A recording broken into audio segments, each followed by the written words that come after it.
Muy buenas tardes a todos. Bienvenidos a esta reunión de estrategias de inversión para el tercer trimestre. Soy Gemma Martínez Delgado, responsable de gestión de carteras de GVC Gaesco, y en el día de hoy, para hablar de estrategias de inversión y de cuál es nuestra visión para el tercer trimestre, contamos con Marisa Mazo, María Morales y Víctor Peiró, que nos ayudarán a hacer un análisis de cada una de las principales clases de activos en el mercado. Buenas tardes a los tres. Buenas tardes.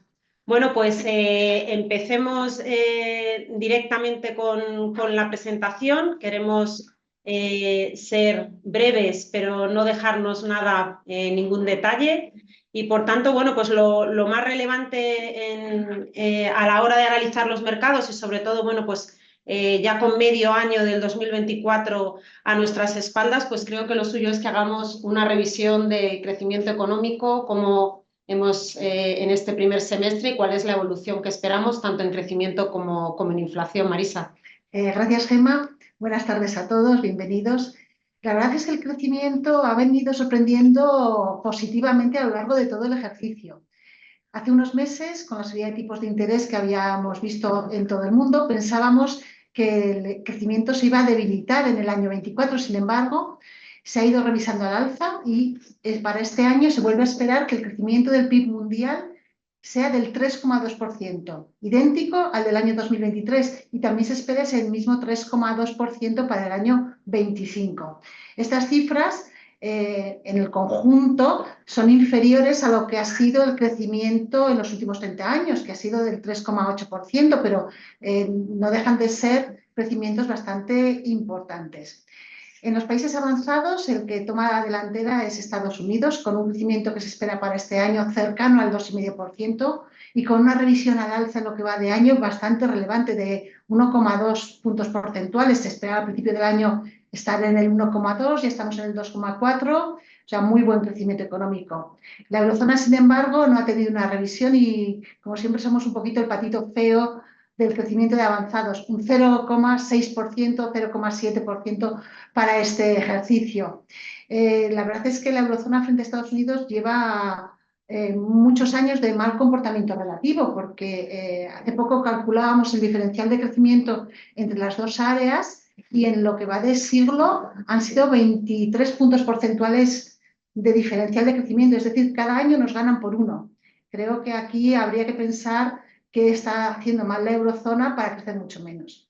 Y dentro de la eurozona, España es el gran farolillo verde, gracias a Dios, con un crecimiento que se espera que puede superar el 2%, y hay gente que apunta hacia un 2,5%. En el lado contrario de la balanza está Alemania, que por su dependencia de las manufacturas va a crecer un exiguo 0,3%. Para el año 2025 parece que cambiarían las tornas y lo que veríamos sería una aceleración del crecimiento de la eurozona, que se iría hacia el 1,5, 1,7, y una desaceleración del crecimiento de Estados Unidos hacia el 1,9. En cuanto a la inflación, si las perspectivas de crecimiento han mejorado, pues las perspectivas de inflación han empeorado algo. Los mercados están tremendamente nerviosos por una décima arriba o una décima abajo. Lo cierto es que, como ven en el gráfico de la derecha, la tendencia es bajista, pero en estos últimos meses está bastante estancada, sobre todo la inflación general, aquí influenciada por vaivenes del precio de la energía. También la inflación subyacente tampoco está bajando al ritmo que pensábamos o que se pensaba hace unos meses. De hecho, el otro día sorprendió negativamente el dato de inflación core de la eurozona. Hay que pensar que tanto en Estados Unidos como en la eurozona está habiendo bastantes presiones por el lado de los salarios y por el lado de los costes laborales.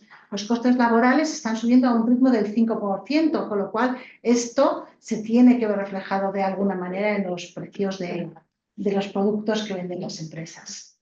Pero a mi juicio es una tendencia positiva, se alcanzará el 2 en el 2026, tal y como íbamos pronosticando, que es la cifra mágica de los bancos centrales. Otra cosa es el ritmo que a todos, sobre todo a los que estamos en mercados, nos gustaría que estos objetivos se alcanzasen desde el primer momento que empezaron a subir los tipos, pero ya comentábamos hace unos trimestres que las políticas monetarias tardan unos 18 meses en tener un impacto en los precios. Y hablando de políticas monetarias y otro factor importante en el año, ¿no? Después de ese proceso de subidas de tipos de interés, son los bancos centrales. Estamos en un año en el que bueno, pues esas comparecencias de la autoridad monetaria tienen un impacto en mercado y ya hemos empezado a ver cierto movimiento. Pues también comentarnos, ¿no? Cómo está el entorno de tipos de interés y sobre todo cómo ves los bancos centrales. Bueno, si estamos diciendo que hemos revisado al alza el crecimiento y al alza la inflación, evidentemente las bajadas de tipos se hacen esperar. Ha movido ficha el Banco Central Europeo con unas palabras que al final decían que más o menos se puede interpretar que es que estoy obligado a bajar, no parecía muy voluntarista la bajada, hemos bajado del 4,5 al 4,25. La FED, sin embargo, no ha movido ficha y no parecen con sus declaraciones que tengan ninguna prisa por bajar estos tipos de interés. El mercado, que en diciembre del año pasado descontaba 7 bajadas de tipos en Estados Unidos, que nosotros estuvimos comentando y nos parecía muy exagerado, está descontando ahora 2 bajadas tanto en Estados Unidos como en el Banco Central Europeo. ¿Esto de qué va a depender? De 2 factores. En Estados Unidos, del crecimiento y de la inflación. Sabéis que la FED tiene el doble objetivo, crecimiento e inflación, no así el BCE, que su objetivo es controlar la inflación. Con lo cual, por ejemplo, el dato que hemos visto hoy de ISM, que ha sido muy débil, podría favorecer bajadas de tipos. Ya veremos qué pasa con el dato de inflación que se publicará la semana que viene, a ver si sale del lado de la balanza del sí o del no. De todos modos, el crecimiento económico sigue tremendamente fuerte en Estados Unidos, con lo cual, hasta que no sean más visos de una debilitación, viene el mercado laboral, que se ha visto algo de ralentización mínima, baja, subida de tasa de paro al 4%, hasta que no vean todos estos datos, yo creo que van a intentar no bajar.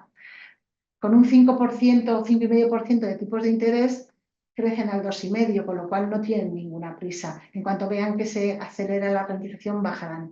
Lo que yo no creo que ya se vuelva a producir es una bajada del Banco Central Europeo sin bajada de la FED, porque aquí el impacto puede venir vía divisa y hemos visto cómo el euro se ha depreciado un 2% o 3% desde que bajaron tipos hace 3 semanas, con lo cual por ahí hay que tener bastante cuidado.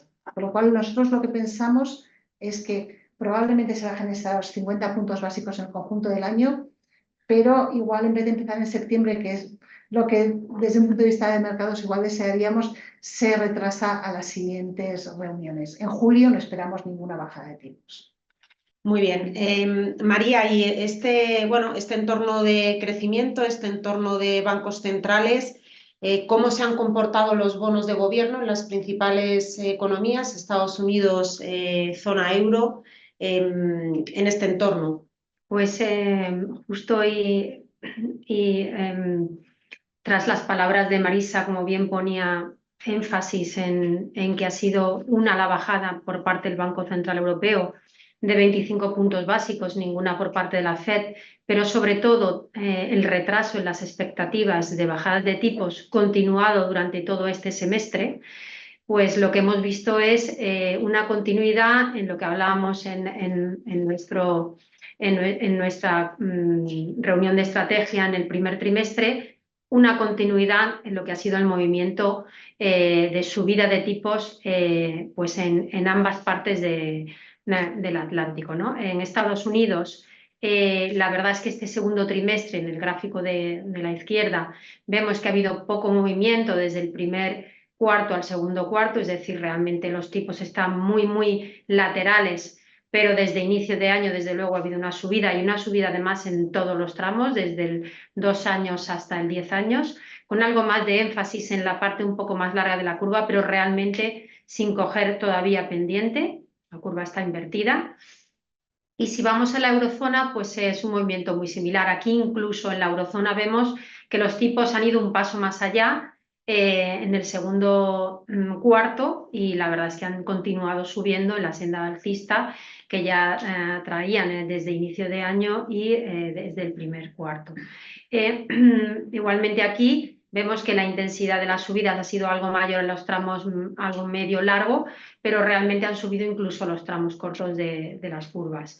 Realmente también hay que poner en valor esta subida porque partíamos de unas rentabilidades muy bajas de un rally muy fuerte que se produjo en los últimos 2 meses del año 23 y bueno, que no era más que un reflejo de una expectativa de que iban a producirse muchas más bajadas de tipos de las que realmente luego se están llevando a cabo. Al fin y a la postre, estas curvas lo que nos ponen de manifiesto es ese cambio de expectativa desde muchísimas bajadas, ¿no? Entre 5 y 7 hasta, pues como vemos y como comentaba Marisa, que es posible que veamos 1 o 2 bajadas más en Europa y 1 o 2 en Estados Unidos a lo sumo, ¿no?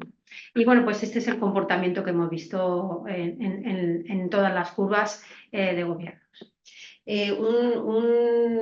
Un evento que teníamos en el calendario, yo creo que lo comentábamos en nuestro primer documento de estrategias de inversión de este año, eran las diferentes elecciones que había a lo largo del año en muchas zonas geográficas, ¿no? Hemos ya visto las elecciones europeas, que sí que ha tenido un impacto en los mercados de deuda y sobre todo, bueno, pues en algunas zonas dentro de la zona euro, en algunos países ha habido una sensibilidad mayor. ¿Puedes darnos qué es lo que ha pasado, comentarnos Sí. qué es lo que ha pasado más en concreto en el riesgo país en la zona euro? Bueno, pues es significativo cómo el riesgo país estaba bastante más controlado desde el COVID, donde las primas de riesgo se volvieron a disparar, no las veíamos de esa manera o incluso previamente antes en la gran crisis financiera. Pues las primas de riesgo se repuntaron de los países especialmente periféricos. Bueno, cuando hay algo de riesgo en el mercado, es cierto que las primas de riesgo en general de los países, pues supuestamente con peor economía o peores cifras económicas o más deuda y déficit, pues suelen subir. Pero esta vez, curiosamente, le ha tocado el turno a Francia, ¿no? En el gráfico de la derecha vemos las primas de riesgo, tanto de Italia en azul, España en negro y la francesa en rojo. Y realmente las elecciones francesas han sido un poco el detonante que a partir de la primera vuelta de las elecciones, pues entre comillas, se disparaba la prima de riesgo francesa, subiendo unos 35 puntos básicos respecto a la alemana, en un movimiento que, como ven, es mucho más significativo que lo que ha podido recoger tanto Italia como España, que han subido, porque al final esto es un movimiento conjunto que suele ocurrir en general en todas las primas, pero la verdad es que tanto Italia como España han subido entre 10-15 puntos básicos de una manera menos acusada. Lo cierto es que aquí el temor, lógicamente, es a un cambio en la estructura política del gobierno francés, pero viene un poco detrás de un hecho que es la pura economía francesa, que es cierto que, bueno, que está teniendo unos déficits un poquito más elevados. En concreto ahora está en el 5,5 frente a ciclos precedentes, y esto ha hecho que, por ejemplo, pues hace así como 2 meses, mes y medio, 2 meses, Standard & Poor's le bajaron un escalón el rating a la deuda francesa.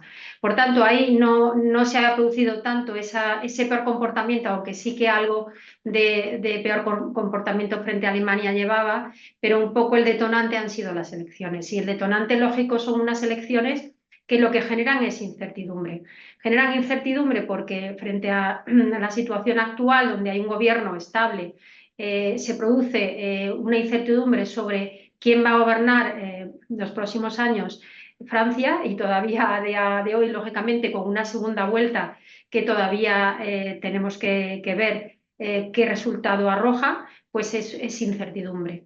Los dos partidos, digamos que han sacado mayores votos, tanto el Frente Nacional más a la derecha como la agrupación de izquierdas, pues de alguna manera u otra, o por diferentes caminos, todos indican, todos llevan a mayor déficit, y esto en este momento a la economía francesa, desde luego, no es lo que más le conviene. La economía francesa tiene que reconducir su déficit, al igual que todos los países en Europa que están pasados de ese objetivo del 3%, y por tanto gobiernos que tienden a aumentar ese déficit pues pueden crear este nerviosismo que hemos visto. Frente a la segunda vuelta no podemos saber qué ocurrirá. Sabemos que el Frente Nacional es posible que saque una mayoría absoluta, y que ahí bueno, va a depender un poco de la política económica, que tampoco está muy definida cuál podría ser, o que básicamente no tenga una mayoría absoluta y por tanto tenga que ser un gobierno de coalición. En un gobierno de coalición, pues seguramente para la economía sería pues algo menos, digamos, menos gravoso, pero por otro lado siempre está la incertidumbre de que es un gobierno poco estable, porque lógicamente no sabemos si será un gobierno que tenga cierta durabilidad o que pueda haber una moción de censura, dependiendo un poco cómo se conforme. Todo esto, como digo, son especulaciones, porque hasta la segunda vuelta no podemos saber, y lo que sí que ya esto es un poco también una opinión personal, creo que la prima de riesgo francesa, que ahora mismo está en los entornos de 60-70 puntos básicos frente a Alemania, pues no parece que esté, digamos, mal para tal y como está la economía francesa. Es decir, quiero decir, refleja un poco la situación actual de Francia, y bueno, entre 50 y 70 puntos básicos con esos nuevos ratings que le otorgan las agencias, pues la verdad es que yo creo que es donde debería estar. Si vemos mucha más incertidumbre política, podría subir, lógicamente, pero si no, bueno, pues ese es el entorno entre 50 y 70 que yo creo que es muy manejable y que sería donde ahora debería cotizar. Muy bien. Víctor, pasando a los mercados de renta variable, nos comentas qué hemos visto en el trimestre a nivel de mercados, y también, si puedes, a nivel sectorial, dónde han estado las diferencias, ¿no? en términos de sectores. Muy bien. Bueno, pues buenas tardes. La verdad es que los mercados bursátiles se puede afirmar con claridad que están teniendo un performance bastante bueno en lo que llevamos de año.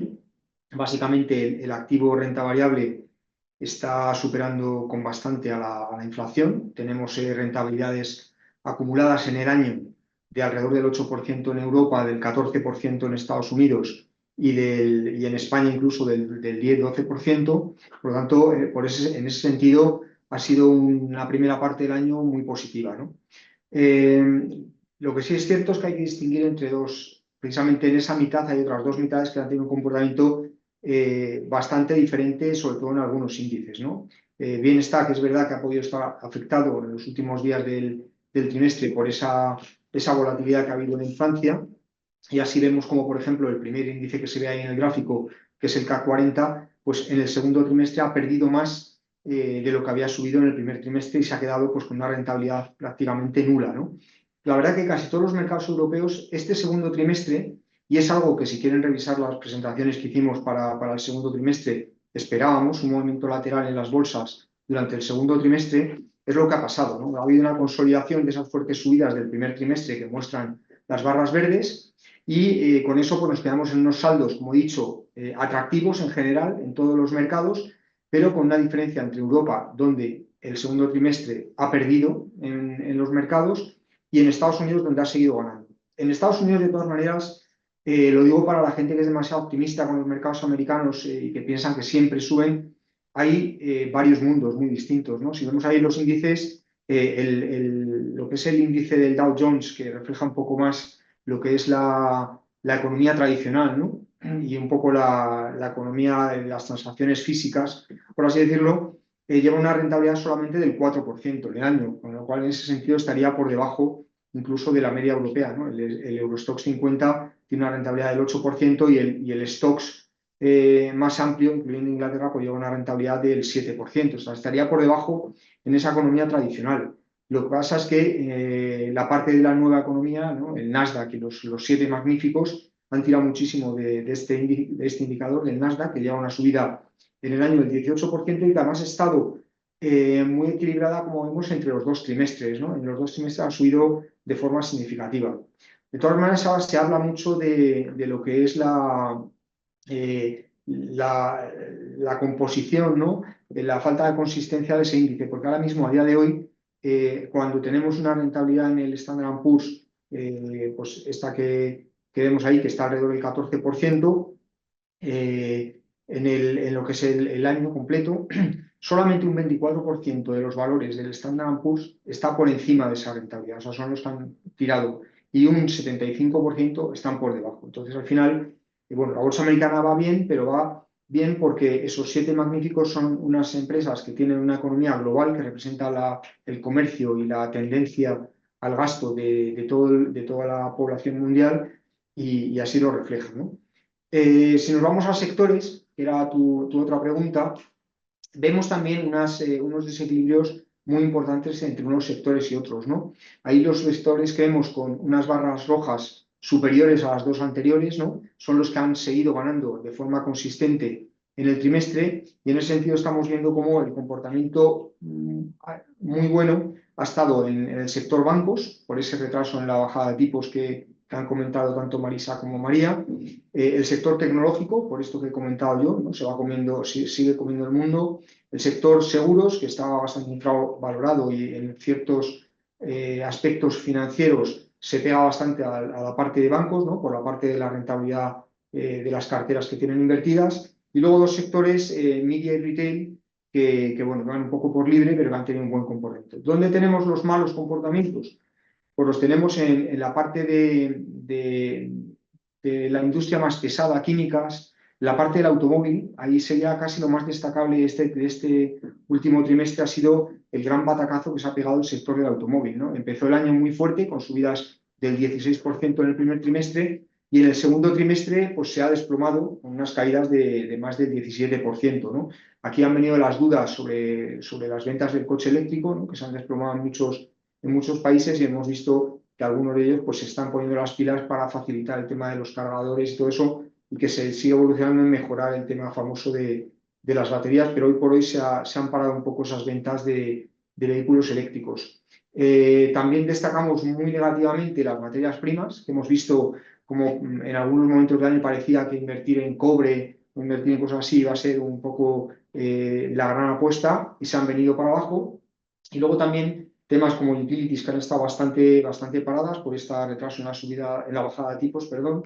Y luego los materiales, construcción, infraestructuras, todo ese mundo de empresas que están afectadas, por así decirlo, por el alargamiento de los tipos de interés altos, ¿no? Entonces diríamos eso, conclusión: en las bolsas, mundos asimétricos en algunas partes del mundo, y en sectores también comportamientos muy distintos entre tecnología, por ejemplo, y automóviles, totalmente contrarios, ¿no? De cara al tercer trimestre y a esta segunda parte del año, ¿dónde crees que están los condicionantes de qué puede pasar en el mercado? ¿Cuáles son los puntos importantes? Bueno, pues igual que en el segundo trimestre estábamos neutrales en las bolsas, y en parte se ha cumplido, esperemos que se cumpla lo que esperamos para el tercero, que es un comportamiento positivo de los mercados, ¿no? Al final, lo que son las grandes coordenadas que dirigen las bolsas están, por un lado, en los resultados empresariales, y por el otro lado en las valoraciones, ¿no? Si esto está descontado en los mercados o no. En esta slide que tenemos aquí vemos el comportamiento de los resultados empresariales, tanto en Europa como en España y Estados Unidos, y en todas las zonas la verdad que veis unas líneas bastante aburridas y bastante planas, lo cual es positivo porque no se está produciendo ninguna volatilidad en las estimaciones. Desde el principio del año, los analistas y los economistas han estado convencidos de que los resultados iban a ir bien.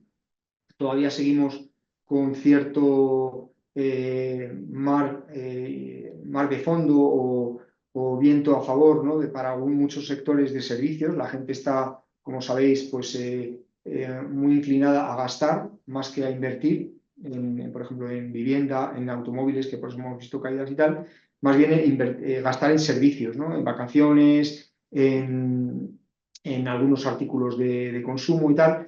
Y eso al final está haciendo que los resultados en general de las compañías vayan bien. En Estados Unidos se esperan incrementos del 10% en los beneficios, tanto en 2024 como en 2025.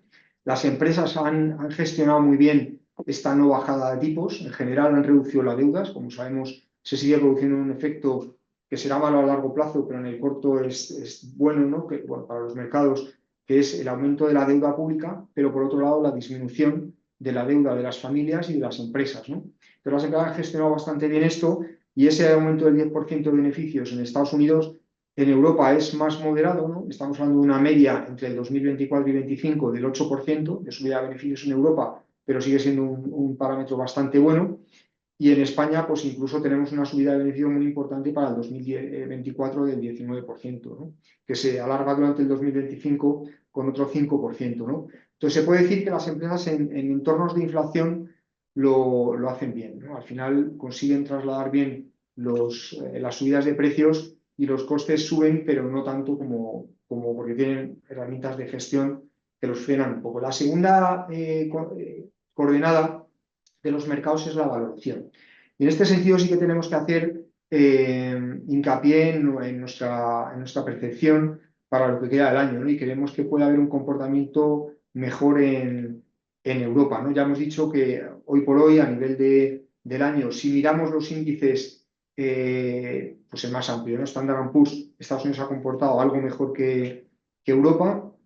Pensamos que esto se puede dar un poquito la vuelta, porque como vemos ahí la valoración de la línea verde que vemos ahí en multiplicadores de Standard & Poor's, pues está bastante por encima de la media histórica, ¿no? Estamos hablando de 20 veces sobre una valoración media de los últimos 20 años de 16 veces, ¿no? Mientras que en Europa los índices están bien valorados ahora mismo, no tienen un gran potencial, pero están cotizando a multiplicadores yo creo que modestos de alrededor del 13, entre el 13 y 14%, pero a veces, y eso es una situación parecida a lo que han estado haciendo de media en los últimos 20 años. Y en España estamos por debajo, ¿no? Con esa gran subida de beneficios que hemos dicho que se espera, ¿no?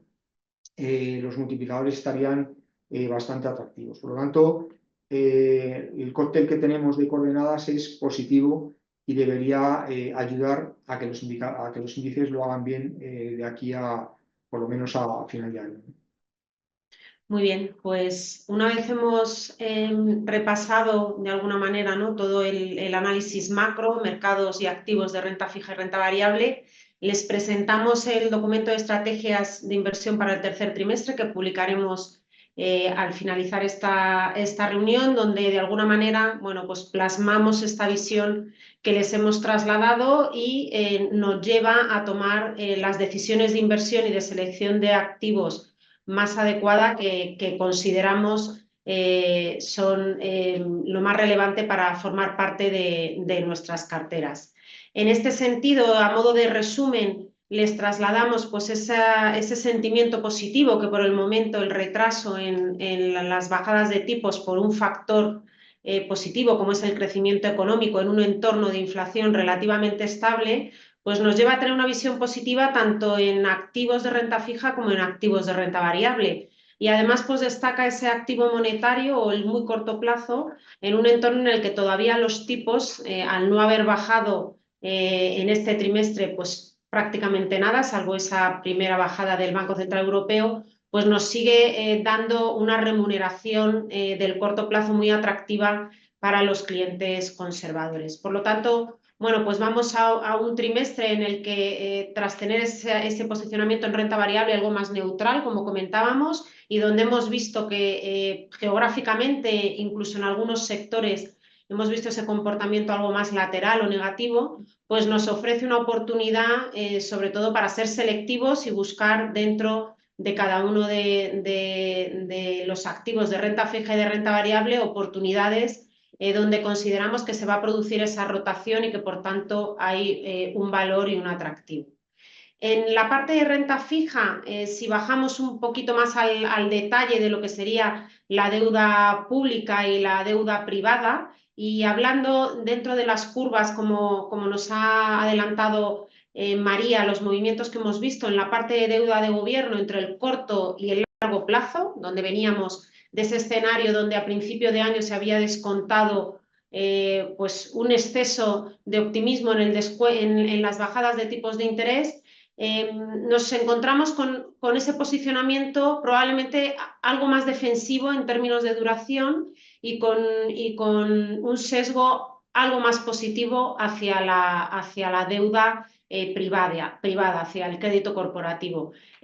María, no sé si como especialista, desde luego que añadirás algo a este comentario que luego podrán ver escrito en el documento, pero sí que si nos puedes dar una pincelada de dónde ves más oportunidades en renta fija.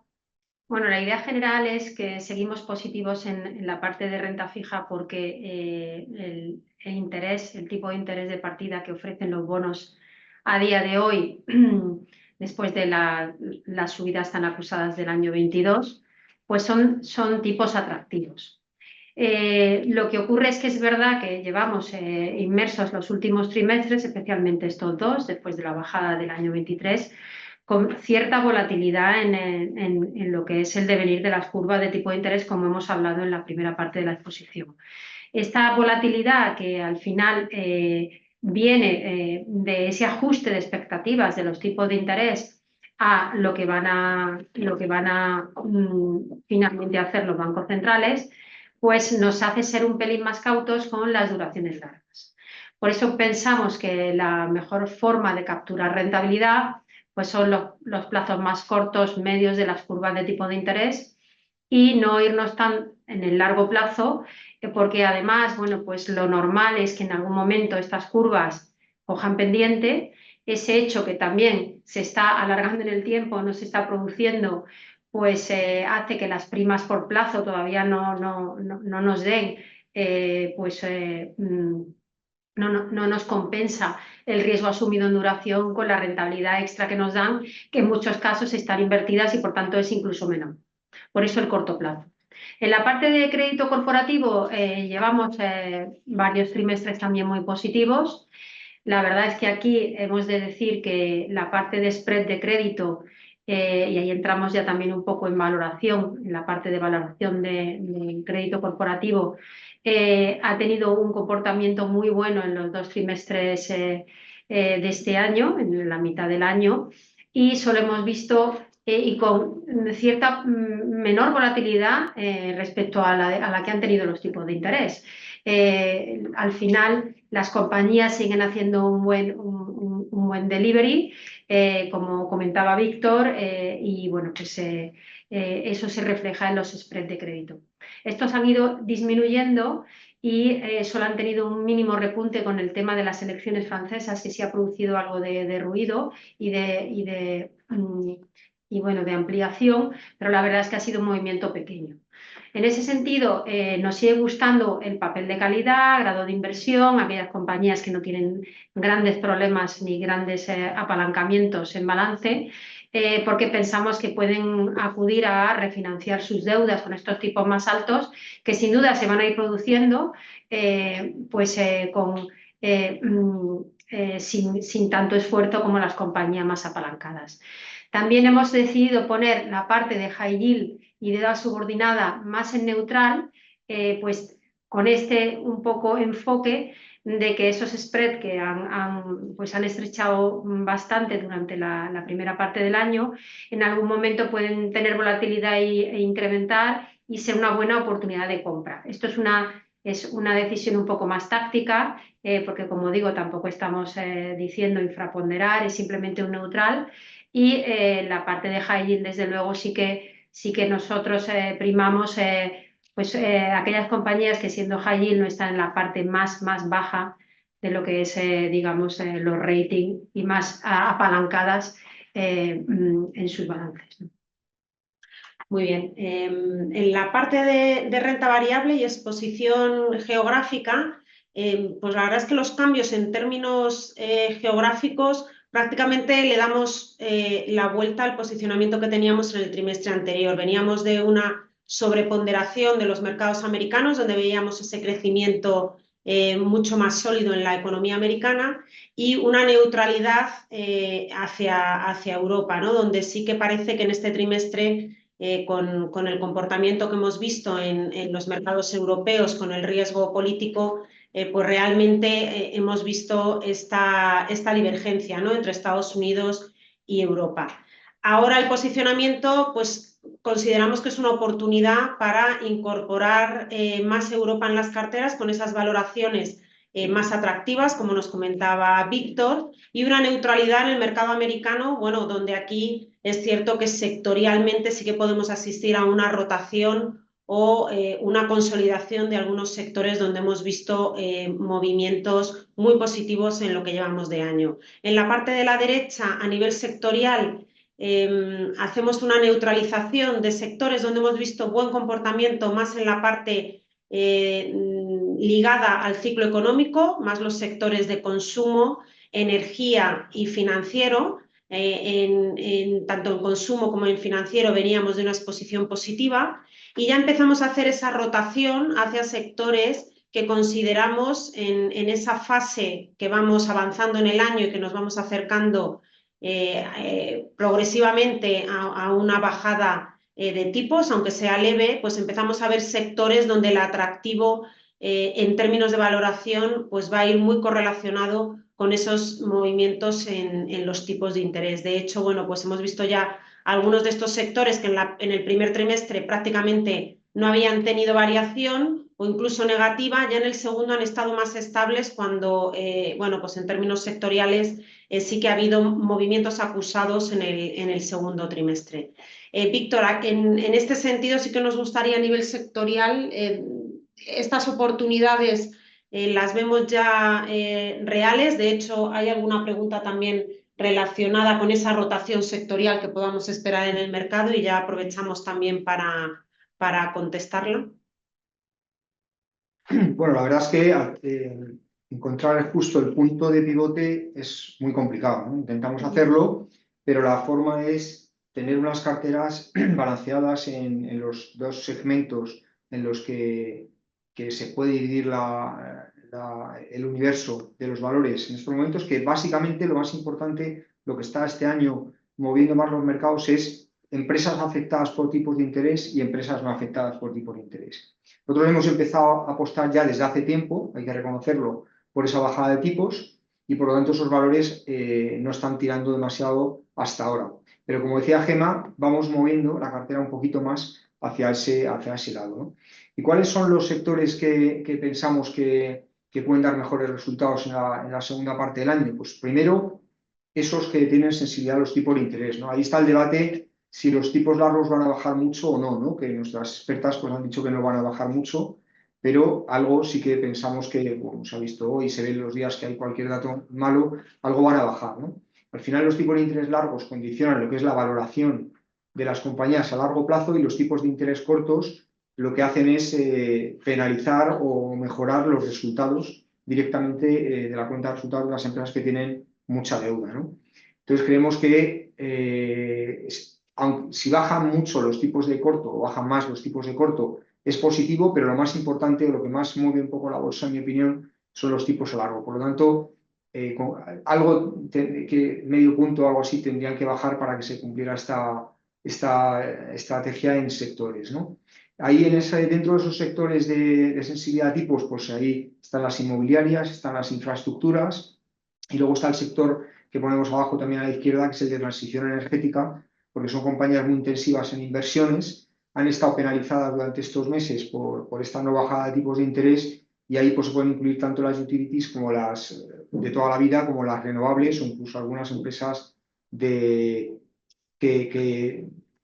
en su actividad industrial, como por ejemplo Técnicas Reunidas, Saipem en Europa, están volcadas en hacer cosas, proyectos para las empresas de transición energética. Incluso algunas petroleras, como la propia Repsol, están invirtiendo mucho en esa transición energética. Creemos que esto va a volver otra vez encima de la mesa a estar atractivo, ¿no? Ha estado penalizado por varias causas, ¿no? También la debilidad industrial en Europa pensamos que es un tema muy complicado porque al final la competencia china es muy fuerte. Venía hoy en los periódicos otra vez que las empresas chinas ya no solo fabrican por ser más baratas, sino que también están consiguiendo una buena tecnología y una flexibilidad muy importante, con lo cual la lucha industrial entre Europa y China va a seguir continuando fuerte, pero bueno, de forma selectiva hay que ir apostando por algunas empresas y ahí, por ejemplo, apostamos por las de componentes de automoción, ya no por las automovilísticas en general, que pensamos que todavía tienen 2 o 3 trimestres complicados, ¿no? sino por las de componentes que también trabajan para las chinas en algunos casos, ¿no? También para lo que son las empresas de materiales, las empresas ferroviarias también. Estamos viendo ahora una OPA sobre Talgo, pero que pensamos que va a haber unos buenos resultados también en las otras compañías de ferroviarias que hay en Europa. Y luego dentro de lo que es el valor hundido es un poco un saco desastre, ¿no? Donde podemos meter pues, muchos sectores, ¿no? Seguros creo que lo pueden seguir haciendo bien, farmacéuticas que no lo han hecho demasiado bien, y serían pues, esos sectores en los que apostaríamos más, ¿no? Y por el contra, pues tendríamos menos peso quizá en los sectores financieros de bancos, ¿no? Por la subida de tipo de interés, aunque es verdad que van a tener buenos resultados, como Marisa nos ha comentado, van a seguir teniendo buenos resultados porque no ha bajado tanto el Euribor y tampoco se les está exigiendo demasiada rentabilidad en los depósitos. En los sectores de consumo tendríamos algo y tecnológicos, ¿no? Que son los que han tirado en el primer semestre, pues estaríamos un poco más infraponderados. Ahí, referente a los sectores que estamos comentando, y yo creo que también ya podemos ir introduciendo alguna pregunta. Por un lado, nos preguntan por la banca española si esta situación actual de cierta estabilidad en los tipos y que parece que se retrasa tendrá un impacto adicional en los beneficios de los bancos. ¿Podríamos esperar mejoras o ya, bueno, pues está el precio prácticamente todo? Bueno, a ver, en cuanto al impacto de la futurible baja de tipos de interés, pensad que el Euribor ha bajado solo unos 50 puntos básicos desde los máximos de octubre. Todavía por el retraso en el reprecio de la cartera de activos, de la cartera de créditos, el margen de intereses tocará máximos probablemente este trimestre. Pero los bancos tienen otras palancas de resultados para este ejercicio, sobre todo porque dejan de pagar dos tributos muy importantes. Uno es la contribución al Fondo Único de Resolución, que veremos cómo este segundo trimestre desaparece de las cuentas de los bancos, y luego en el cuarto trimestre veremos la desaparición de la contribución al Fondo de Garantía de Depósitos Español. Con lo cual, teniendo en cuenta, aunque en los próximos trimestres el margen vaya a la baja, primero, va a ir mucho menos a la baja de lo que se pensaba hace 6 meses, es decir, va a estar mucho más sostenido y dependeremos del ritmo de bajada del Euribor 12 meses para ver cuál es la profundidad de la caída, y segundo, tienen estas variables. Con estas dos patas, el beneficio, tanto el beneficio como la rentabilidad de la banca española batirá récords este año nuevamente. Para el año 2025, que es donde tenemos todos puesto la mirada ya desde hace tiempo, es bastante más difícil de pronosticar. Va a depender de la rapidez y profundidad de la bajada de tipos de interés. Al ritmo que se prevé, pues tampoco van a caer tantos esos beneficios. Algo caerán porque algún impacto negativo tendrá en el margen de intereses, y aquí ya dependeremos de volúmenes. Los volúmenes en España siguen, sobre todo los de crédito, francamente debilitados. El hipotecario, el empresarial, no hay volumen, sigue cayendo la cartera de crédito en lo que es el conjunto de España. Con las estimaciones de crecimiento económico que tenemos, tampoco va a haber problemas de morosidad, con lo cual podríamos esperar para el año que viene sí, una caída de rentabilidad, lo que dependerá ya, y esto va a ir por barrios, una caída con resultados que podrían ser ligeramente descendentes. Digo que esto va por barrios porque luego cada entidad tiene sus propias dinámicas, hay diversificación internacional, hay capacidad de recortar costes, hay capacidad de subir las comisiones, con lo cual todo esto ya tendríamos que profundizar mucho más en las dinámicas que afectan a cada uno de ellos, pero en líneas generales esta sería el dibujo que tenemos en la banca. A nivel también sectorial, alguna pregunta hablando del sector tecnológico, que desde luego está copando los titulares en este año.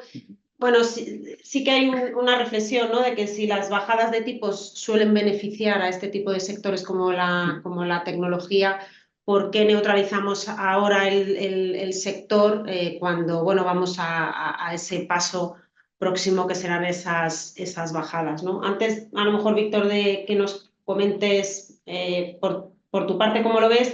Yo sí que diría que aunque neutralicemos el sector tecnológico, sigue representando un 20% de nuestra exposición sectorial. Si vemos la distribución de todos estos sectores que estamos hablando dentro de los índices, la tecnología tiene un peso muy importante. Por tanto, aunque hagamos esa neutralización, no quiere decir que vendamos toda la tecnología o que infraponderemos drásticamente la tecnología.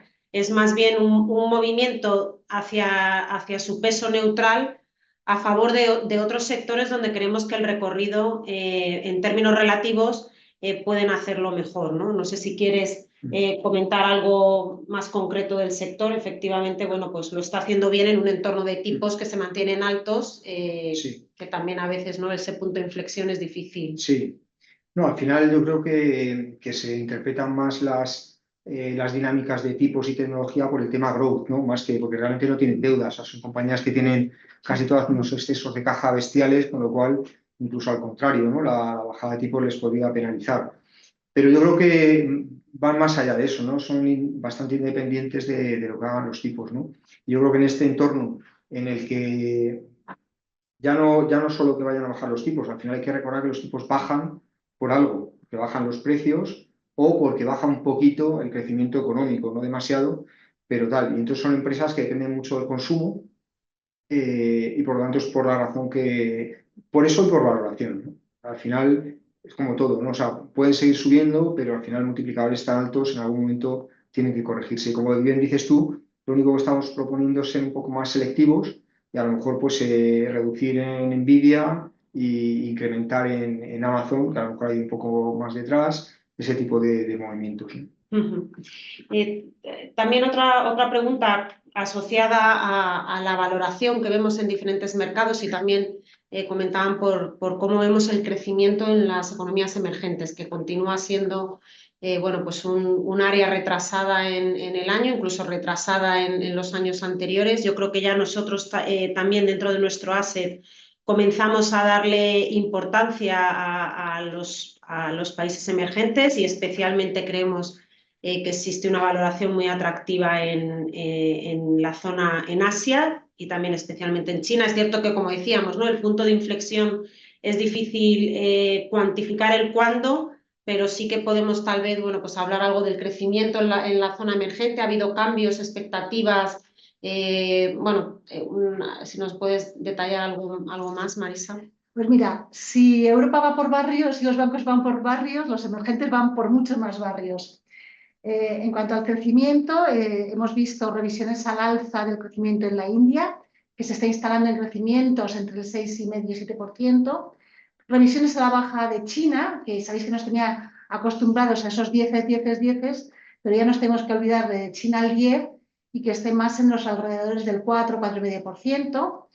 En lo que es Latinoamérica, Brasil ha sido revisado al alza de prácticamente nada de crecimiento, un crecimiento en torno al 2,5%. Y luego ya podemos entrar en muchos otros, pero yo creo que con estos son los mayores. Rusia está teniendo bastantes vaivenes en cuanto a estimaciones por todo el problema de la guerra, con lo cual aquí ya hay una gran cantidad. Desde el punto de vista de los mercados, pues hemos visto comportamientos distintos. Aquí hay que tener en cuenta la vinculación de estos mercados al dólar o no. Son mercados que cuando baja el tipo de interés del dólar y entonces se debilita algo, suelen tener muchos inflows hacia sus mercados. ¿Qué les ha pasado estos años? Que ellos sí han bajado tipos en algunos casos para el control de inflación, como por ejemplo Brasil y México, con lo cual se ha producido el efecto contrario, eran menos atractivos relativamente frente a las inversiones de lo que era en dólares. Pero bueno, estos comportamientos que han sido pues, como del menos 10%, en otros países hemos visto comportamientos que comentábamos el otro día, Argentina un más 80%. También hay que tener en cuenta que las bolsas van a nominal y con inflaciones del 200, pues pueden subir mucho. Entonces, sí que son unas estimaciones de crecimiento más altas de lo que son los países desarrollados, pero ya olvidémonos de los crecimientos de doble dígito porque ya estos mercados están ya yendo hacia una mayor madurez, a una mayor lentitud en lo que sería revertir hacia países avanzados. Muy bien, y ya, bueno, un poco para finalizar también, bueno, hablando de elecciones, el tema europeo, la segunda vuelta de Francia este fin de semana, nos preguntan también un poco por las elecciones americanas, que parece que será el siguiente episodio, que muy probablemente para nuestra próximo trimestre lo traeremos más en primera página, pero bueno, hablan un poco eso, de esas elecciones americanas, que la FED cómo se va a desvincular de esas elecciones para sus próximos movimientos. Veremos algo antes de las elecciones, esperarán al último trimestre. Bueno, no sé si queréis comentar algo de cuál es o qué está esperando el mercado, ¿no? Sí, También en estas sí. cosas a lo mejor Sí. bola de cristal como no. Claro, no es tenemos, complicado. Bueno, las probabilidades ahora mismo y los DOPs de la FED lo que te dicen son 2 bajadas, ¿no? Pero realmente el timing es difícil de decir. Yo creo que la FED siempre clama por su independencia y en ese sentido, pues hasta ahora no ha visto la necesidad de bajar tipos. Si realmente los próximos datos, que realmente es donde creo que está el kit de la cuestión, inducen a que hay que bajar 25 puntos básicos, yo creo que lo haría antes de las elecciones. Al final 25 puntos básicos no es nada, tampoco genera una tendencia clara a la baja ni agresiva, de momento, lo hemos visto en el Banco Central Europeo, que se ha encargado de decir después que bajo 25, pero que esto vamos a ver cuándo se produce la siguiente y desde luego va a ser moderada. Entonces, bueno, pues quizás si los datos aceleran a la baja en IPC, se justificaría bajar 25, si no, pues a lo mejor sí que espera a pasadas las elecciones un poco por su propia conveniencia, ¿no? Más que... Así que, bueno, no está muy claro del todo, la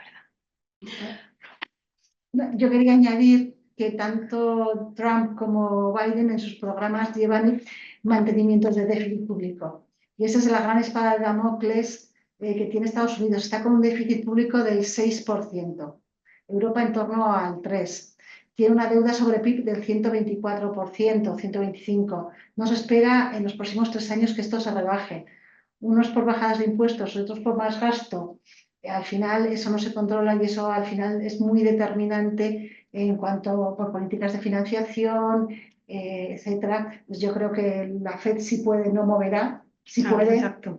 porque con estos gastadores que tiene alrededor, no fomentar un incremento adicional.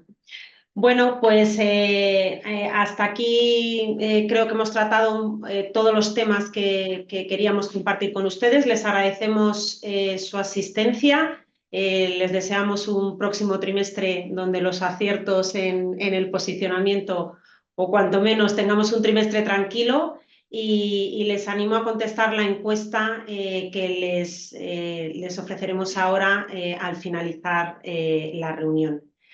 Muchas gracias por su asistencia y gracias Marisa, María, Víctor por compartir estas ideas de mercado con nuestra audiencia. Un saludo. Buenas tardes. Buenas tardes.